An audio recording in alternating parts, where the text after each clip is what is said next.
Hi, everybody. Welcome. Hello.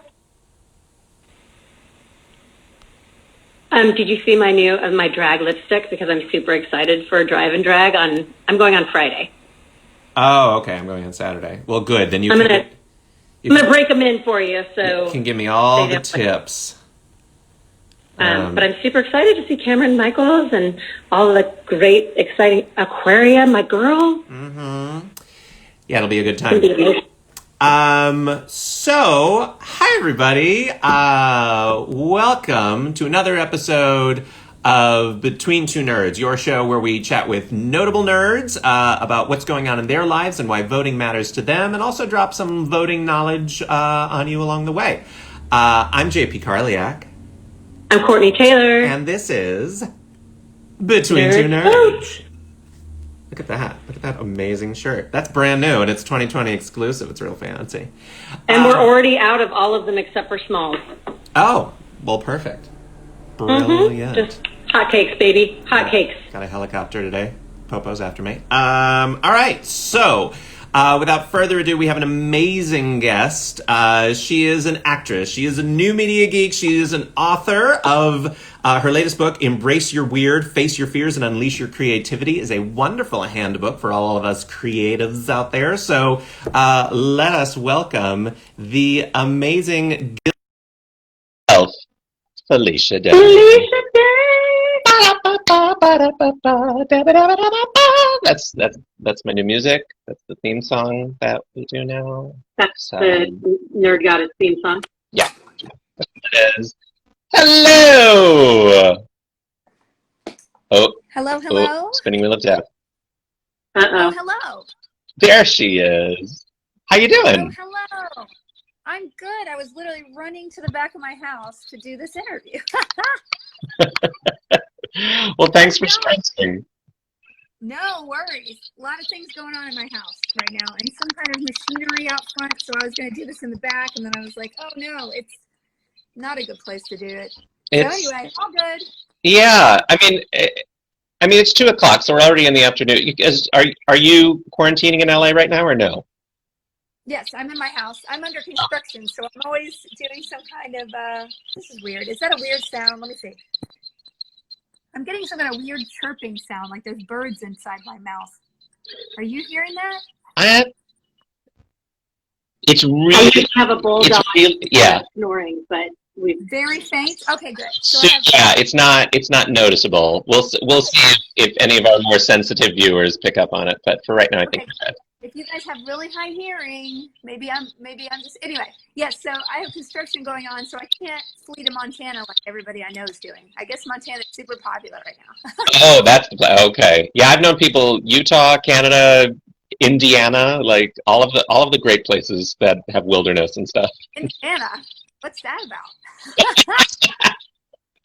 NASCAR? I don't know. I've been there a couple times. Actually, Indianapolis is a nice city. And yeah. I got my best raspberries I've ever eaten. I remember when I was like 15, I drove through there and we bought raspberries off the side of the road, and they were just the most delicious thing I've ever had. So, highly recommend Indiana raspberries. All right. See, I always thought that was an Oregon thing. But sure. Yeah. Cool. Unexpected. Yeah, that and that skyscraper that looks like a taser. Is that like the 2 prongs on it? You know. Anyway. I don't remember that, but now I got to look it up. I drove through Indianapolis because I'm originally from Scranton, Pennsylvania. So when I first drove out here, I went through, and that's what I remember from that beltway. Like, oh, that looks like a taser. Anyway. When have you ever seen a taser, JP? In Batman Returns. Anyway, yeah. So you're having some construction done in your house. How else are you quarantining? How have you been spending the time? I'm super busy. I've been streaming quite a bit on my Twitch channel, which is super fun. And I've been writing, and that's it. And cleaning my house and taking care of my baby. That's it, Mm-hmm. All that, all good stuff. Yeah, that's all full-time stuff right there. I mean, any one of those is a full-time job, but now I feel so relaxed because I'm not doing 18 full-time jobs. Sure. Yeah, absolutely. So speaking of writing, your book, Embrace Your Weird, talk about like a well-timed handbook for these moments when motivation is sometimes hard to come by. Can you tell us a little bit about, without giving anything away, like just some of how you drive your inspiration and motivation when everything's sort of nebulous? Yeah, no, I actually think it's a good book because I think a lot of people pick the book up and never got around to it because it does require a little bit of involvement. There's a lot of interactive exercises in it, and it's not one of those books you can rush through. You really should like do an exercise a day or a couple exercises a day or maybe a chapter a day, but it certainly isn't one of those things you want to rush through because each chapter is about a different subject like procrastination or kind of uncovering your past to find what your creativity, where your creativity lies that you might have forgotten about. And so I think it's kind of the perfect time to be introspective and examining yourself from the inside out because we're all changing right now. We don't know who we're going to turn into after this crazy time and might as well guide it a little bit in a direction that we might be happier in. So that's essentially the book. And I've had a lot of great feedback lately with people telling me, hey, I finally had the chance to sit down with my pen and paper and do this book, and I'm really pulling a lot of things from it. So it's great. That's awesome. Yeah, we're all literally kind of like cocooned right now. So it's going to be interesting to see what kind of moths and or butterflies we emerge into. Yeah. No, I think whenever we go through sort of a traumatic event that disrupts our lives, then we become a different iteration of ourselves. And sometimes we could do that unconsciously or we could do it consciously. And it's always better to do it unconsciously because you can have a little bit more control over it. Yeah, no, for sure. And we're going through it over a long period of time. So it's like, it's not just like happened and it's done. We have time to process it while it's actually happening. So it's great to have a little handbook and an audiobook of you drive. So yeah. Yeah, no, the audiobook, I guess people aren't listening to podcasts and audiobooks right now because none of us are driving anywhere. It's amazing. But it's when I wash my dishes. We're lucky enough to be sequestered at home, but, people in my family are going to work every day. It's crazy. Yeah, no, it is. A lot of people, especially, I guess some states are just like, whatever, and then some states are essential workers are holding down the fort. So, no, it's all good. Wherever you get inspiration is where you get it, and just get it wherever you can. Yeah, absolutely. So in addition to writing and all of that, have you eaten anything good while you've been quarantining? These are the important. This is the essential needs. Really, we're digging deep now. For sure, I have. I've been cooking quite a bit. I'm not a big cook, but I've turned a little bit more of an experimenter in the kitchen. I've been doing a lot more baking and a lot more Instant Pot experimentation. I made a frittata in my Instant Pot the other day, and it turned out really good. And I was like, well, this is surprising. And then I made a chickpea stew that gave me the worst farts I've ever had in my life, and that was not such a good experiment. Amazing. Chickpeas in moderation, legumes in moderation, guys. Yeah. Yeah, a whole stew of chickpeas, I don't know what I was thinking. It did taste good, but well, that's good. Yeah. Not recommended. If you go roasted, it's easier on the tummy. We can share recipes later, but I have a great recipe for roasted chickpeas. Feta, really? capers, and olives and stuff, and it's real nice. Now, when you say roasted, do you mean like the crispy ones, or do you just mean like?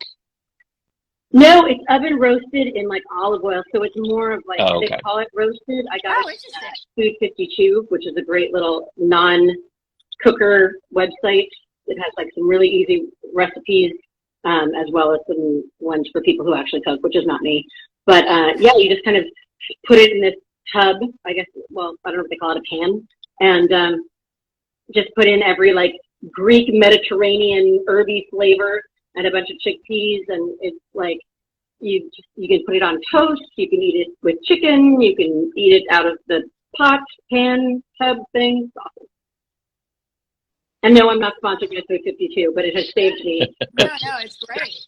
Sign me up. Any other? I don't know if I can dive back into the chickpea well again, but maybe I'll. It might be a minute. Yeah, PTSD. Give it a little while. I got a little PTSD. Yeah, PTCT. There it is. Post-traumatic trauma. For anybody out there that's just tuning in, welcome. We are Between Two Nerds, a show that's sponsored by NerdsVote, a organization that is nonpartisan and just trying to raise voting awareness amongst us nerds. So welcome, and we have our lovely guest, Felicia Day. So voting, that's the thing. Do you have like a special voting memory, like the first time you voted, or just like something quirky that happened along the way? That's an interesting memory. My mom always volunteered for political campaigns, so I have a lot of memories of working on political campaigns when I was a kid. And I guess I was super, I guess when I went to college, I can't remember what I was really, I think I remember voting for the first time. I think it was Bill Clinton. I voted for the first time, I think. I'm not really sure. It was Al Gore, or it was either Al Gore or Bill Clinton. Right, and second time around Bill Clinton, not first time around Bill Clinton. No, I'm not that old. I mean, I'm old. I just wanted to clarify for the audience that that's the case. Yeah, it might have been Al Gore though. I don't know. Anyway, so yeah, I remember getting my sticker. I remember standing in the longest line around the library at UT campus, which was University of Texas. And just remembering, like, this is it. I got my sticker. That sticker means so much. It really does. Yeah, it's like everyone. I mean, now it's like a social media thing, but everyone fights for the sticker. And I remember at some point when we started doing like vote by mail, you didn't get a sticker, and people were like, "No, need the sticker." Yeah, people get upset. Yeah, it's interesting. It's coming to you with your ballot and your sticker, and you're good. Everybody, just take a second, breathe, you'll get your sticker. Yeah, I think, I mean, as I vote by mail a lot, and I get my sticker, and then I think last year I forgot, I accidentally threw it out with the other stuff in the ballot that you don't send, and I was so mad, and I was like, people are going to think I didn't vote. I totally voted, I just forgot my sticker. Yeah. I actually got the plane after one, I was on a plane during I voted, and I had my sticker on, and I landed in England, and people there ask you who you vote for. Like, I walked through the big airport there, and people were like, "Oh, did you vote?" And I was like, "We don't walk up to strangers and ask people who they voted for in America." Unless you're specifically going door to door, but yeah. Yeah, exactly. But you like point at the sticker and be like, "Mm-hmm." Yeah. Give us the goods. I'm like, it's president. So now you're voting by mail. Yep. Yeah, us too. Also, a reminder to everybody, I mean, it seems like most people in the chat right now are from Brazil or Russia. So I don't know if this really applies to you guys, but just make sure to check your state's absentee registration voting, because a lot of those deadlines are coming up right now. And if you don't apply right now, you can't vote by mail. So that's kind of why the post office is being screwed over right now, because of all that stuff. Yep. Absolutely. And we're posting a lot of the deadlines here on Instagram. So you can actually go and register to vote in the pinned comment down below. The register to vote at our bit.ly address, bit.ly/nerdsvote with capital N, capital V. But make sure that you are getting that done, because the deadlines are coming up, and you want to make sure that you get your ballot back with plenty of time, because for many reasons, USPS is slower than normal. Just a pandemic and all sorts of other stuff going on. No big deal. Lots of reasons. Yeah.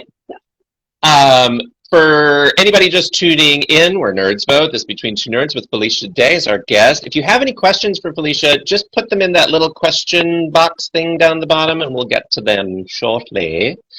Felicia, one of the questions that we love to ask our guests is, who are you voting for? And when we ask that, we're not asking which party or which candidate. We're asking, like, when you are casting your ballot, what person or people are you thinking about that you want that vote to benefit?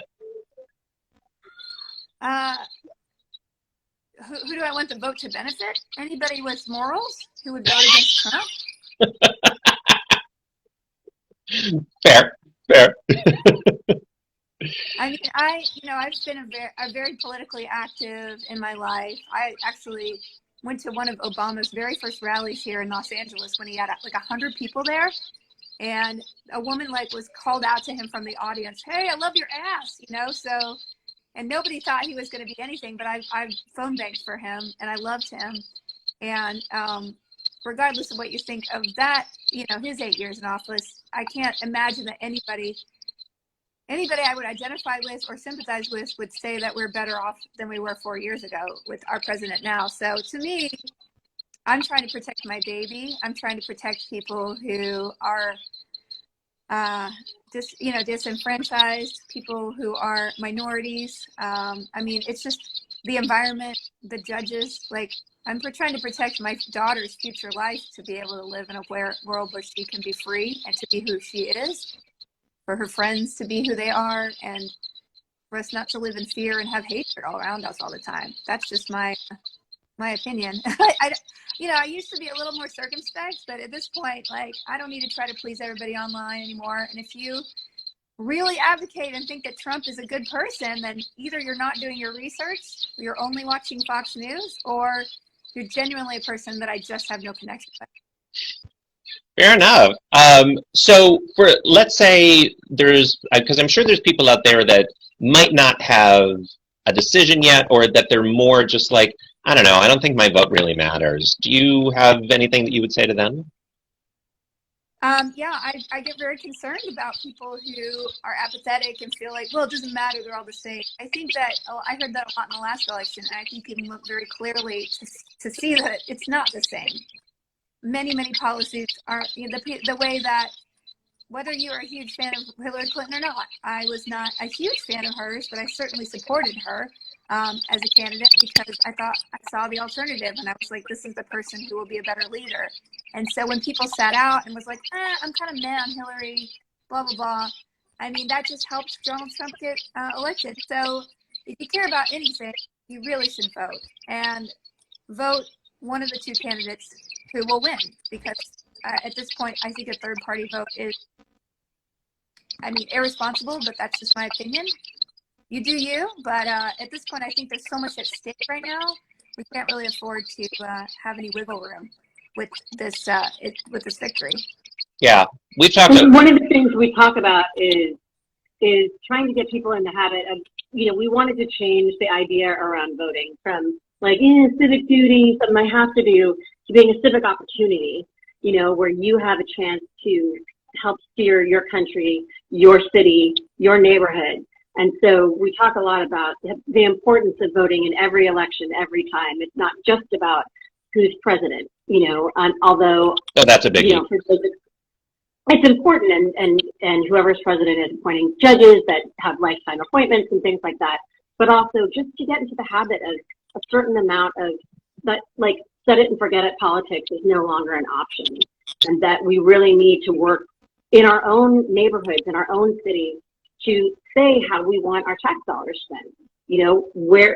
Who is going to be steering law enforcement, the judicial system, infrastructure in your city, schools, and all of those things matter. It's whether or not you go to jail, whether or not you have kids, whether or not you own a home. So really, to kind of underscore the importance of getting into the habit of voting and getting into the habit of learning enough where you can make an educated decision, because your vote does matter, or else people wouldn't want you not to vote. And so, absolutely, yeah. So it's very important. I think if we lived in a really small town where we actually had control over ourselves, then we would be more excited. So, I'm sorry, I'm having a lot of interference on my mic, and I'm not sure what to do about it. I keep moving around, tiptoeing. Weird. I'm not. It sounds lovely to us. Yeah, for some reason I'm not hearing it. But yeah, I'm hearing a lot of squeaking, and people aren't noticing it. But I don't know what else to do. I just plugged in a different mic, and I took it out. But yeah, I totally agree with you that local elections are super important, and I think the apathy with those is what kind of leads to where we are now, because a lot of agendas were set by the Republican Party.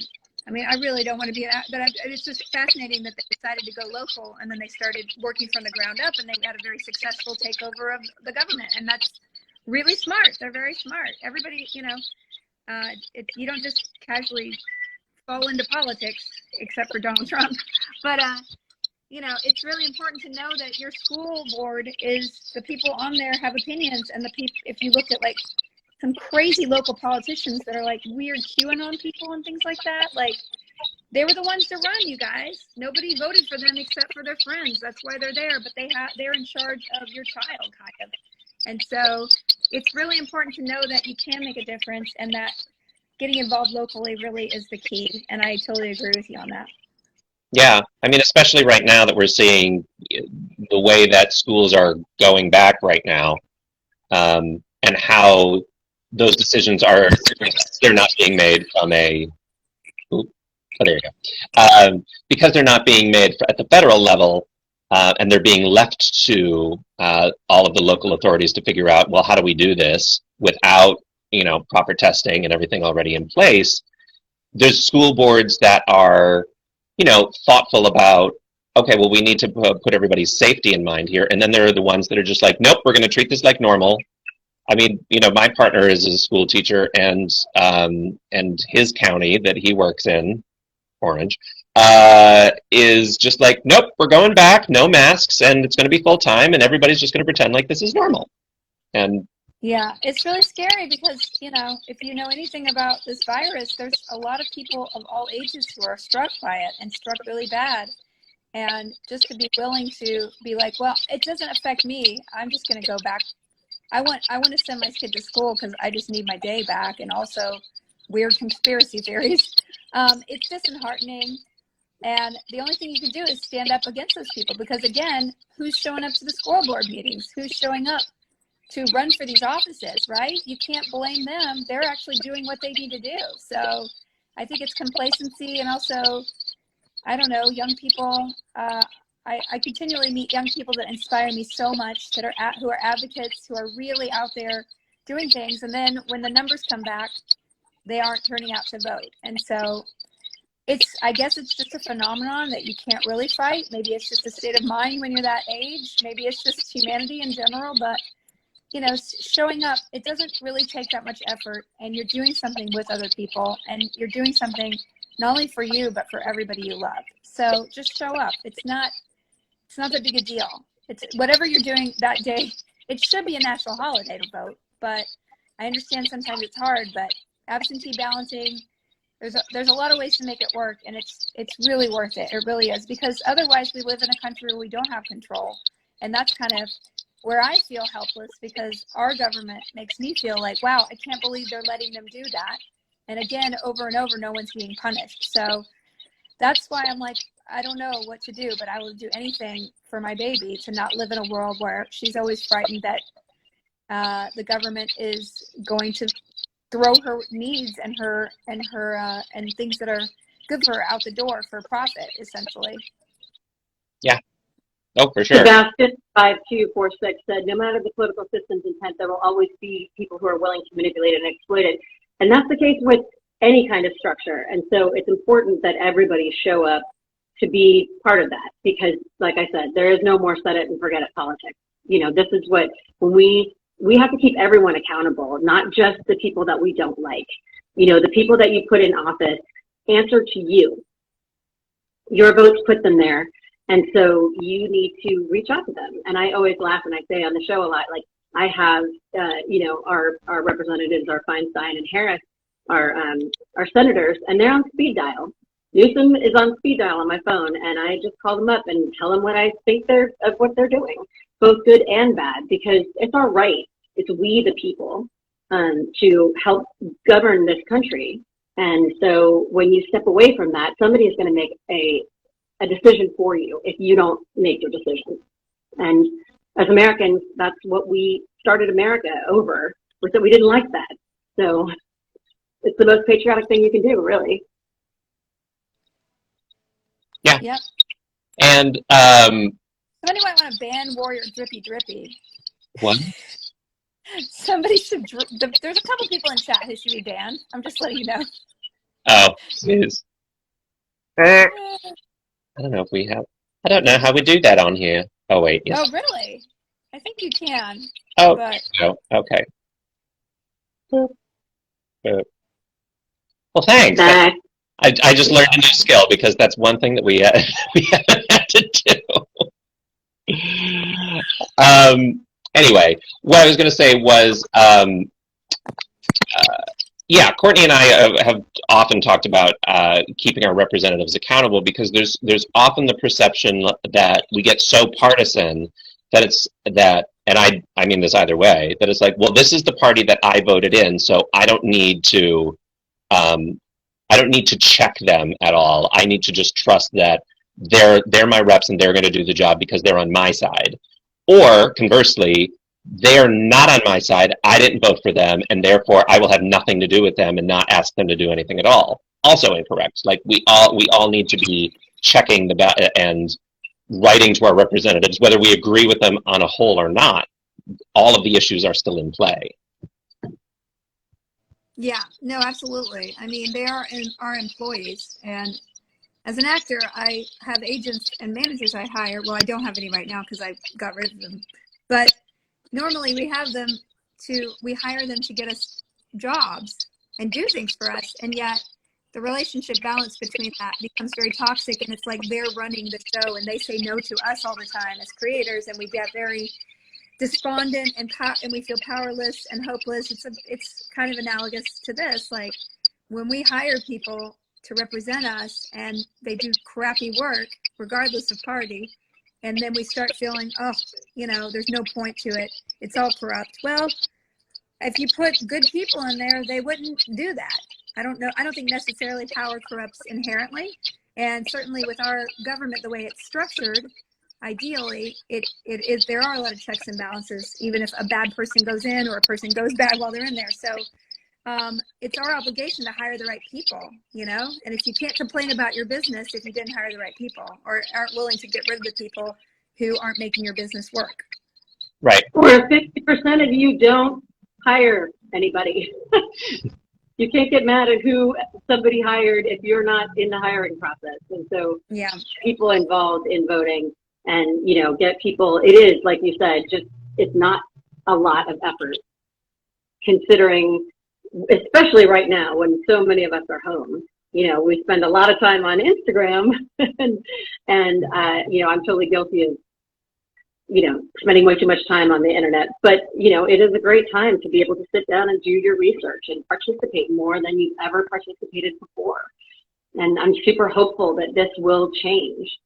And if you continue to follow us here on Instagram at NerdsVote, you will get all kinds of wonderful, reminders about voting day and deadlines and just things. We do the work for you and we'll answer questions for you as well in the chat.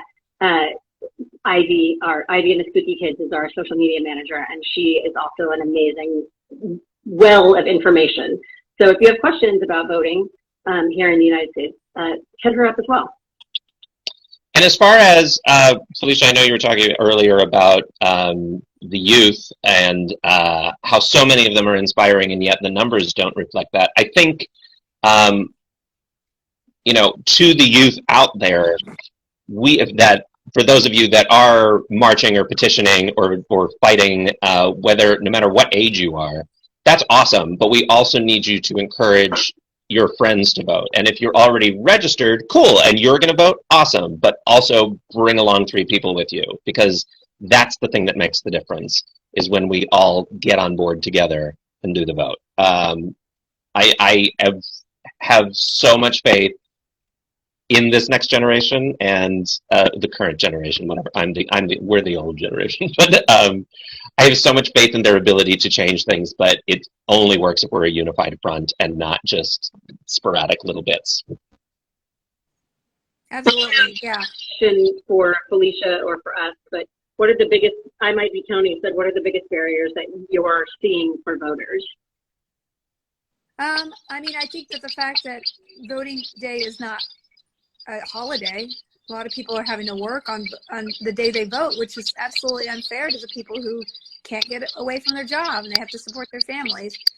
I think that people's apathy, thinking that they can't make a difference with their one vote, I think that sort of permeates it. I think a lot of people aren't really thinking through the stakes of what their vote and what a government can do. And hopefully, you know, clearly you can see that a lot of things are being dismantled that we all appreciated. And, you know, I hope that people can just personalize it. I think at the end of the day, unless we feel personally like we're being affected, we're all kind of self-centered. I mean, me included, right? And so unless you can point to 3 things that are changing or uncomfortable because in your life and could be better with another administration, then you're not going to be as motivated, right? So if you're trying to persuade your friends to vote, think, you know, find those 3 things you can present to them. Like, this is actually important, like student loan forgiveness, you know, health insurance. Like, everybody knows somebody who's being devastated by high prices and, you know, even coronavirus testing and things like that. So really think of 3 things that you really care about. Do you care that we have national parks that are well maintained? Do you care about getting mail that isn't like really super expensive? Like, and if you can personalize it and speak to people about that way that they're being affected, then I think you can motivate people. But, you know, talking about theoreticals, I don't think it works for people. We're also involved in our own lives. That it's hard and in a society this big to feel like you can make a difference. But just really pinning down those 3 things that are important to you and communicating those to people around you could be more motivating than anything. Yeah. And thinking about this particular, this, you know, on November 3rd, we already know that there's going to be problems because there's COVID. So a barrier that I would see coming up is that people aren't going to plan in advance. And so it's so important to get together a voting plan, because if you are not able to, or you don't want to vote by mail, you know, you're going to have to think about parking, about how you're going to get there, scheduling around work, or scheduling around school, your kids, whatever your daily agenda is. You have to do that and also understand that there's potentially less places to vote, less people working the voting places. And so to go voting, you know where you're going to park, bring water, bring a phone charger, bring shade or a sweatshirt. You know, if you're with someone who can't stand for hours, bring something for them to sit on. You know, this is a different kind of election than we've ever had before. And so you really need to take that into consideration and make an effective plan, and know that if you're in line when the polls close, stay in line, because your vote will count. They have to let you vote. So do your research, plan ahead. Yeah. I think the other one, the other obstacle is just disinformation. I mean, this is the first time in history, without getting partisan about it, but this is the first time in history where our number 1 leader is discrediting the election that he's participating in. So I think it's just incumbent upon everybody to find independent sources of where is my election, when is it happening, what are my rules about vote by mail, and also knowing that vote by mail is absolutely safe. I mean, we get our credit cards, we get our paychecks, we get our driver's license, we get so many things through the mail with, you know, barely an issue at all, if ever. So if we can trust our mail with that, then we can trust it with our vote. And also, there's a lot of municipalities, like I know in Los Angeles County, they have a way that you can track your ballot. So there's all sorts of safety precautions in place to make sure that those ballots are counted. And I think everybody's so freaked out, and there's so many awful things going on right now that it's easy to just buy up into the hype of like, oh my God, everything's falling apart, it's all burning. And some of that's true, but there are aspects that do work, and voting by mail does work, and voting does work if we all do it. No, I totally agree with you. I mean, you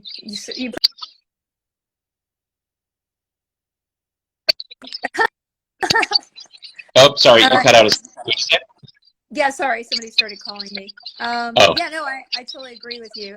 Again, it's like, you know, you have to just be internally motivated. You know, it's kind of like if you want to lose those 5 pounds, like, is it important to you? If it's not important to you, then you won't lose them. If it's important to you, you'll do it. So find the reasons why it's important to you and try to find reasons why it's important to your friends and be an advocate and help them, right? Yeah. I mean, we're going to see a lot of spammy Instagrams that you don't really care about, you won't heart.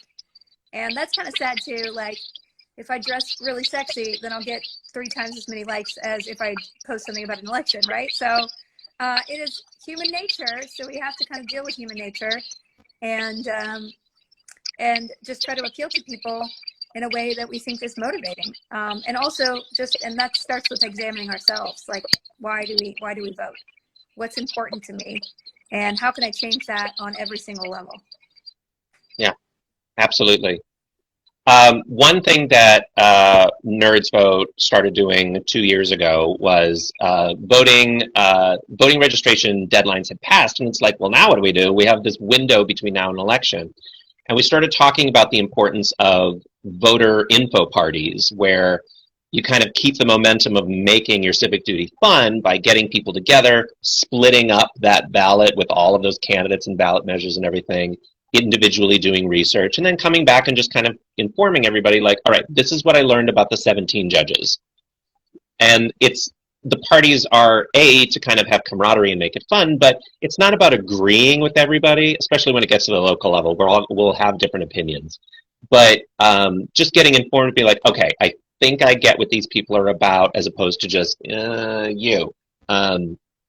And then we can vote confidently, as opposed to, I don't know any of these people, and this is overwhelming. So just not only making it fun to register and be like, are you registered? Are you registered? All right. We're the voting group. It's us trio. We're doing this voting thing together. But also, all right, let's research together. Let's have a party. Let's have pizza over Zoom and discuss, the 12 ballot measures for California or wherever you are. Originally, it was really great before COVID. It was like a little cocktail party, or like we had boat floats and stuff like that. You get to eat ice cream and sit around a table. Now it's a little bit more remote, but it's still fun. Like everything. And you can still make stuff at home. Yeah, I think it's kind of hard. I do a lot of online stuff, but nothing's as motivating as getting into a room and like folding envelopes or making calls to people. It's having that sort of communal, like, I'm not alone kind of feeling.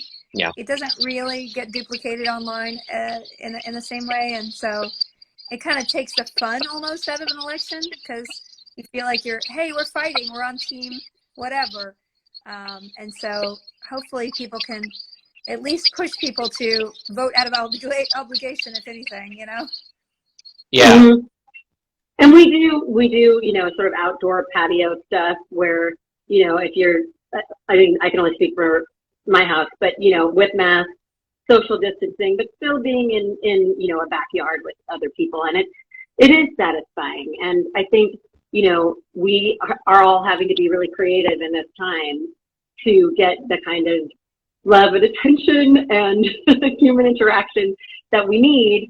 And I think that it's so important now to feel like you're not alone. So whatever you can do, and this is obviously beyond like voting and stuff. We talk a lot about mental health stuff, to keep in community, to be with your friends in whatever way that you can, and to do things in a community way, because not in this instance, obviously you're getting people to vote, which is amazing, but you're also, mentally nourishing yourself. And that is so important. Yeah, we do.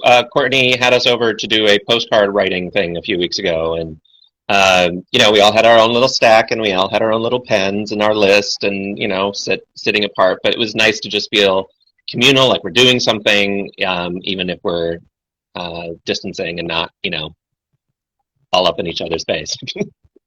Sounds great. Yeah, it's a good time.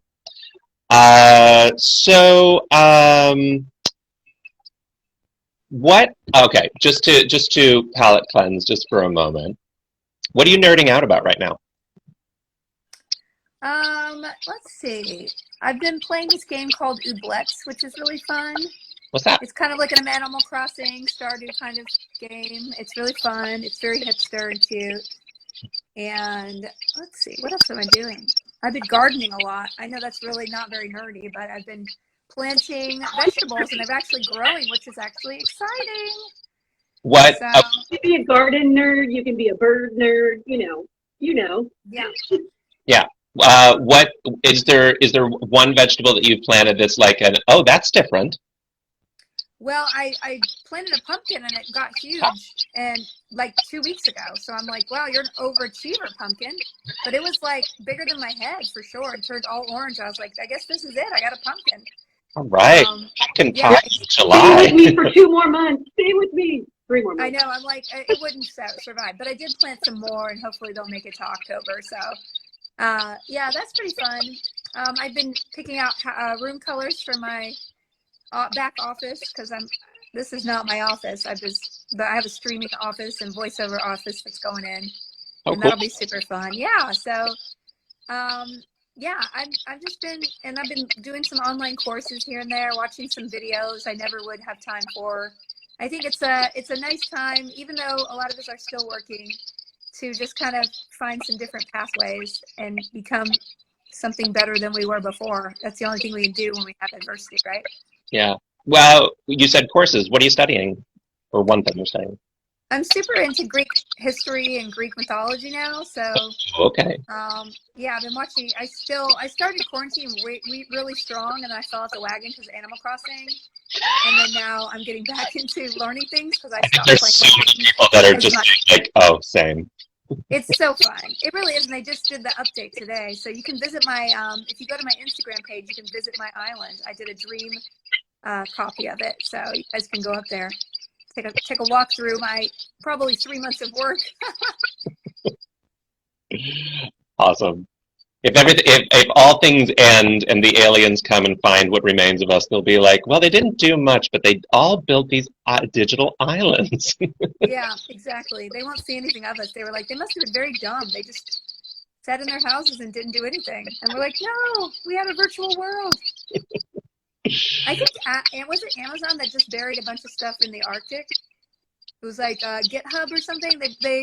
Somebody planted a bunch of open source software in the Arctic, but I guess I'm like, well, it's all melting, so what's the point of that?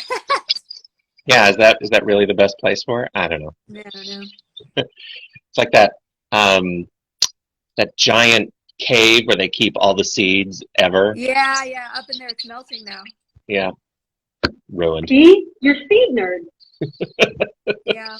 Gardening is super nerdy. Actually, we've got some love on the feed about gardening being very nerdy. And I use my compost. I actually use the compost that I made. Bird nerds. Who knew? Everyone's discovering their own new kinds of nerdery. It's not just about, computers and Star Wars and stuff like that. There's all kinds of nature nerd stuff to get out and explore. There's a little silver lining to some of this. Then you said you're composting? I did, and I used my compost to make another little garden. So cool. It's amazing how much fruit and vegetables you can put in there, and then it sort of like melts down to not very much. But it was nice and rich looking, and I was like, I made that with my trash. I was really excited about it. And the raccoons are like, yeah, give me that. Mm-hmm. Well, I put it in a closed one. It's like I have a closed composter. Like a bokashi or a... I have one of those round ones. It's bright pink. Oh, okay. Oh, that's cool. I give compost away. There's a website that it shows you a map of your area and participating people that have compost piles, because I live in an apartment and I would just, there'd be rodents everywhere. Yeah. That's cool. That's really cool. Site. What's the app? I knew you were going to ask me that. I don't remember.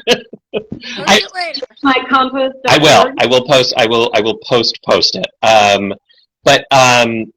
Yeah, it's I haven't looked at it in a while because I found a guy who's in Burbank, and I'm just the weirdo that just walks up to his porch and dumps like a huge tub of stuff into a bucket on his porch every couple weeks. I've never met him. I have no idea. I don't even think I even know his name, but well, the cool thing about it is every once in a while, he'll leave like a little Dixie cup with a new vegetable plant on the porch for you to take. So be like, I made tomato plants, or I made, whatever. Cool. Yeah, that's kind of sweet. That is really sweet. Yeah. So is it rethinkwaste.org? I'm super excited. I'm going to totally find this. No. It isn't. But no, I don't. I'll figure it out. It begins with an S. I know that. It begins with an S. Everyone's fired up in the chat. Is it compost made? It is not. But I'm sure. But if there are other websites that do it, then sweet. I'm glad there's more. Awesome. Well, Felicia, the way that we usually sign this off is we've had a lot of voiceover guests, so we usually ask them to just sign off as their best character. So I'm going to leave it up to you to pick your favorite character to sign off the stream as, and basically just tell people to get out to vote. Okay. Hey, bitches. Vote. Okay? Peace. I mean, that sums it up. What more does one need? Exactly. Awesome. For all of you that are out there, thanks for joining us with this stream. Be sure to register down the bottom to vote, and also visit nerdsvote.com to find out how you can register to get an absentee ballot, to make sure that you know your polling place, to make sure that your information is correct, because you may have to make sure your address is correct, and all those wonderful things. And also to get a fancy t-shirt like the one Courtenay is wearing. Yay. Yeah, thanks for what you guys do. Bye. Thank you. See you around. Awesome. She's Thanks great. so much, you guys. This was amazing. Thank you so much for joining us, following us, voting, pre-registering if you're not old enough, because that was in the stream. We really appreciate you guys checking in. Yeah. Thanks so much. And we'll see you Tuesday. At 6 o'clock. Yep. Bye. All right.